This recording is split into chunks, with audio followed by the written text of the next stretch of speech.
नमस्कार, lead India news में आपका बहुत बहुत स्वागत है। मैं हूं डॉक्टर तरुणा एस गौड़। गुजारा भत्ता पत्नी पर एहसान नहीं बल्कि पति का कर्तव्य है। पूर्व में इस तरीके के फैसले देने वाले सुप्रीम कोर्ट ने एक ताजा मामले में फैसला पति के पक्ष में सुनाते हुए एक हटकर फैसला सुनाया है। सुप्रीम कोर्ट ने कहा है कि अगर पति और पत्नी दोनों की सामाजिक और आर्थिक स्थिति एक जैसी है, यानी दोनों ठीक ठाक कमाते हैं और एक जैसे ही स्थिति है, तो पत्नी को गुजारा भत्ता देने की आवश्यकता नहीं है।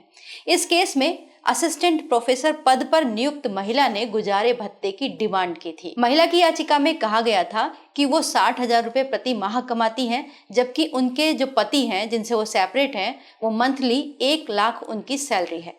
अतः पत्नी को गुजारा भत्ता मिलना चाहिए। इस मामले की सुनवाई करते हुए जस्टिस अभय सिंह ओक और जस्टिस भुइया की बेंच ने सुनवाई करते हुए कहा कि पति पत्नी दोनों ही असिस्टेंट प्रोफेसर के पद पर तैनात है। पत्नी इंडिपेंडेंट है और अच्छा खासा उनकी इनकम है, खाती कमाती हैं। तो ऐसे में पति पर गुजारा भत्ता देने का दायित्व नहीं बनता है। सुप्रीम कोर्ट के इस फैसले को महिला और पुरुषों में समानता और महिलाओं के आत्मनिर्भरता के संदर्भ में एक इम्पोर्टेंट स्टेप माना जा रहा है। इस फैसले से उन पुरुषों को भी राहत मिलेगी जो कि मेंटेनेंस के ऐसे मुकदमे फेस कर रहे हैं जहां पर पत्नियां उल्टे सीधे मेंटेनेंस की डिमांड करती हैं। लेकिन एक सच ये भी है कि भारत में आज भी शादी के बाद हजारों महिलाएं ऐसी हैं जो अपना करियर छोड़ देती हैं, अपना जो लाइफ स्टाइल शादी से पहले का है वो छोड़ देती हैं। 80% मामलों में मेंटेनेंस जो होता है वो महिलाओं की बेसिक जरूरत होता है, लेकिन फिर भी अलग अलग फैसले अलग अलग उदाहरण सेट करते हैं।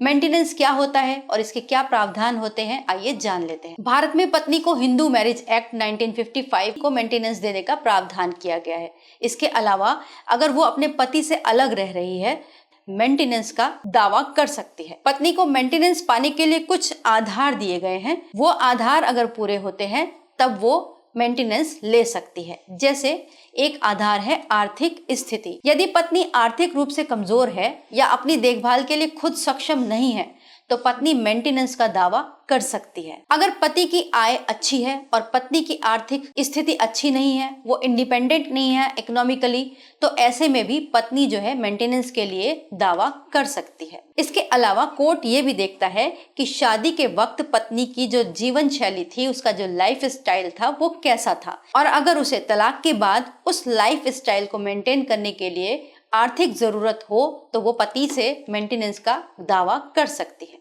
इसके अलावा एक और आधार है, वो ये है कि पत्नी अगर छोटे बच्चों की देखभाल कर रही है और वो काम नहीं कर सकती तो भी वो मेंटेनेंस के लिए दावा कर सकती है।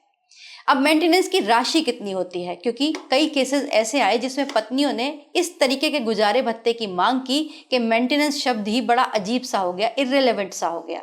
लेकिन असल में मेंटेनेंस की राशि का निर्धारण कोर्ट जो होता है वो पति की जो सैलरी है या फिर उसके सोर्स ऑफ इनकम है उसको देखकर करता है। उसके अलावा वो ये भी देखता है कि पत्नी की उस वक्त आर्थिक जरूरतें क्या हैं।